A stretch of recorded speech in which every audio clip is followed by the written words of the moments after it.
Baik, bismillahirrahmanirrahim. Assalamualaikum warahmatullahi wabarakatuh. Perkenalkan, nama saya Selvi Sarlikasari. Saya dari 22 MP1. Kali ini saya akan menjelaskan sedikit tentang materi manajemen keuangan. Adapun isi materi ini yaitu yang pertama yaitu definisi manajemen keuangan menurut teori dan para ahli, yang kedua yaitu tujuan manajemen keuangan, dan ketiga yaitu fungsi manajemen keuangan. Baiklah, yang pertama yaitu definisi manajemen keuangan menurut teori dan para ahli. Manajemen keuangan terdiri dari dua kata yang memiliki arti masing-masing dan disatukan menjadi satu kesatuan yang komplit. Manajemen adalah suatu proses atau kerangka kerja yang melibatkan bimbingan atau pengarahan suatu kelompok orang-orang ke arah tujuan-tujuan organisasional atau maksud-maksud yang nyata. Manajemen keuangan adalah salah satu bagian dari konsep dasar akuntansi ataupun akuntansi. Meskipun demikian, ilmu manajemen keuangan sangat luas. Namun, ada pun sebagian orang yang mengartikan bahwa konsep dasar manajemen keuangan hanya merupakan suatu kegiatan catat-mencatat dalam sebuah laporan keuangan dan menjadi tanggung jawab bidang keuangan saja. Dan faktanya bahkan lebih luas daripada itu. Dan ada pun definisi manajemen keuangan menurut beberapa ahli yaitu yang pertama yaitu Christenberg. Menurut Christenberg, manajemen keuangan secara umum bisa didefinisikan sebagai cara bagaimana sebuah perusahaan memperoleh modal berupa uang, dan bagaimana cara mereka menggunakan uang tersebut, dan bagaimana cara mereka mendistribusikannya. Dan yang kedua yaitu Lehman.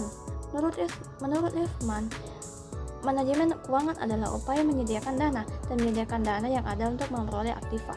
Yang ketiga yaitu Erlina SE. Menurut Erlina SE, yang dimaksud dengan manajemen keuangan adalah pengaturan terhadap aspek-aspek keuangan sebuah perusahaan. Aspek-aspek tersebut mencakupi raising fund dan allocation of fund. Yang keempat yaitu Bambang Rianto.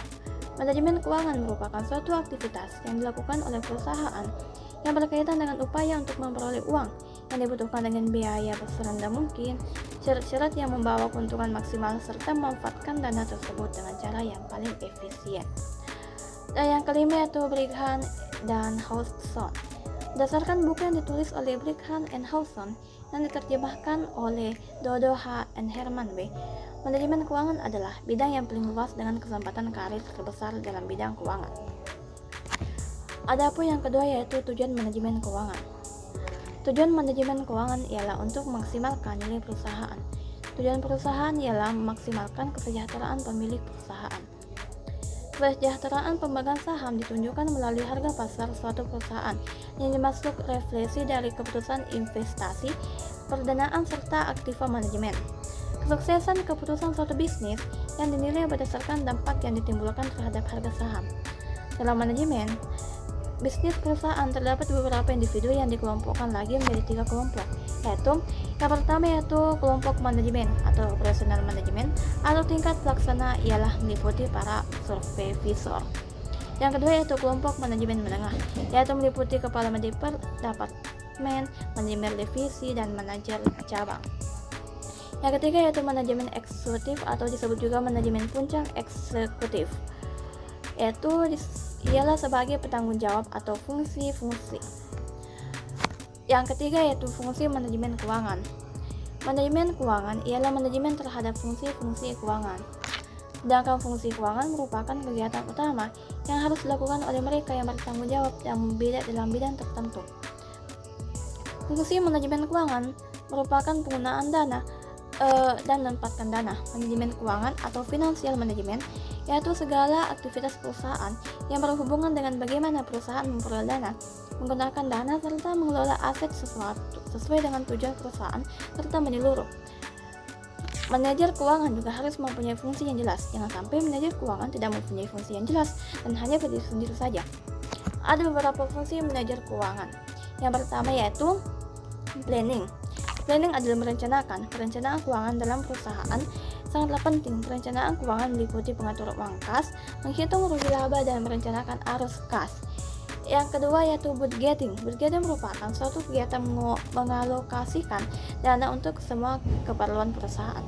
Alokasi ini seharusnya dilakukan seminar mungkin untuk memaksimalkan anggaran yang ada.